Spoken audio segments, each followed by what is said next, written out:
राधे राधे भक्त प्रेमियों। प्रेम लीला है जो श्याम सुंदर सिर्फ अपने भक्तों के साथ ही करते हैं।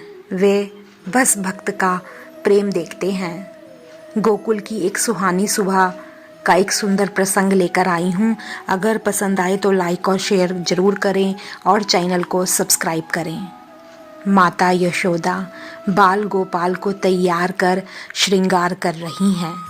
प्रभु की ऐसी अनोखी आभा जिसे देखकर माता पुलकित होती है और बार बार कन्हैया को काजल लगाती है और कहती है, सारे गोकुल जन गोपियाँ ग्वाले तुझे देखकर नज़र लगा देते हैं, इसलिए अब से बहुत काजल लगाऊंगी।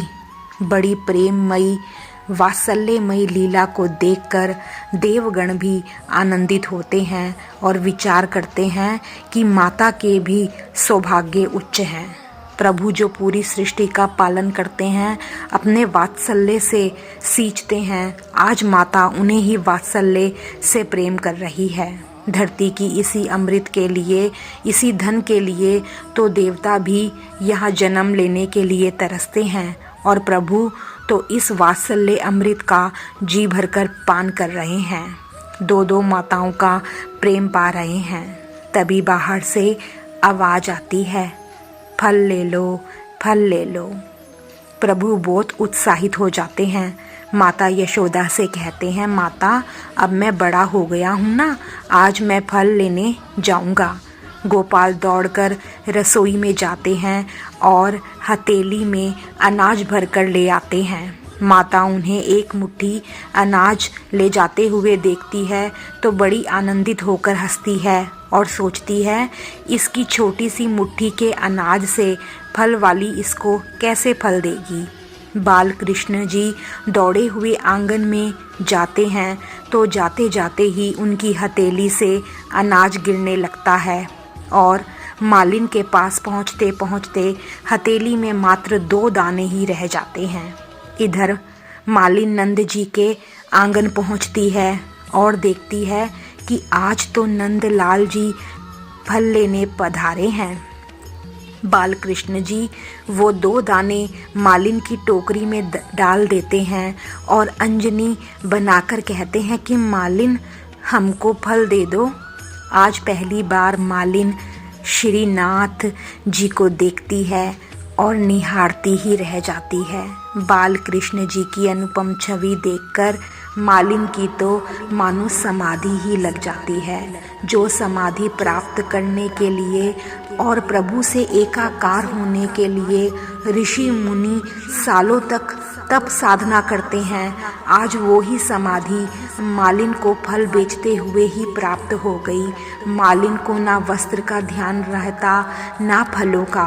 मालिन के प्रेम को देखकर प्रभु की लीला शक्ति रुक जाती है और कृपा शक्ति शुरू हो जाती है।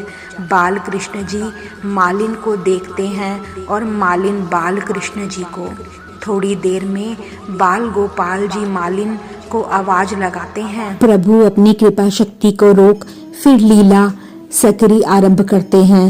ओ मालिन, ऐसे कितनी देर घूरेगी हमें। मालिन की समाधि टूटती है और कहती है, माफ करो लल्ला जी, कहो क्या चाहिए। प्रभु कहते हैं, कहती है क्या चाहिए, अरे क्या बेचती है मालिन। मालिन की सुध नहीं आती है। वो बाल गोपाल जी के सामने सारे फल रख देती है। थोड़े फल लेकर बाल कृष्ण जी घर में चले जाते हैं। मालिन बाल गोपाल जी की अनोखी छवि को याद करते करते नंद जी के आंगन से बाहर होती है, लेकिन अपनी सुध तो मालिन बाल कृष्ण जी के हाथों में ही सौंप आई है। अब मालिन को ना फलों का भान रहता है ना खुद का, और आवाज लगाती है, कोई शाम ले लो रे, कोई घनश्याम ले लो रे। मालिन फल बेचना भूल जाती है। गोकुल के लोग यह सुनकर घरों से बाहर आकर मालिन को देखते हैं और सोचते हैं, यह कोई आई है श्याम बेचने वाली। मालिन की आंखों से प्रेम के आंसू बह रहे होते हैं। मालिन घर पहुंचती है। सारे फल वो श्याम अपने घनश्याम जी को मात्र 2 अनाज के दानों के बदले दे आई है। सिर से टोकरी नीचे रखती है तो क्या देखती है कि पूरी टोकरी आभूषण, हीरे जवाहरातों से भरी है। पर भक्त भी जो अपने प्रेम में सिर्फ भगवान में डूबा हुआ है, उसे ये हीरे जवाहरात भी क्या करने हैं। जिसने प्रभु की एक बार झांकी देख ली, उसको अब इन हीरे जवाहरातों से भी क्या काम है। फिर वो मालन कभी किसी को नजर नहीं आई। बोलिए राधे राधे, श्री राधे। भक्त और भगवान की सुंदर कथाओं को सुनने के लिए चैनल सब्सक्राइब करें।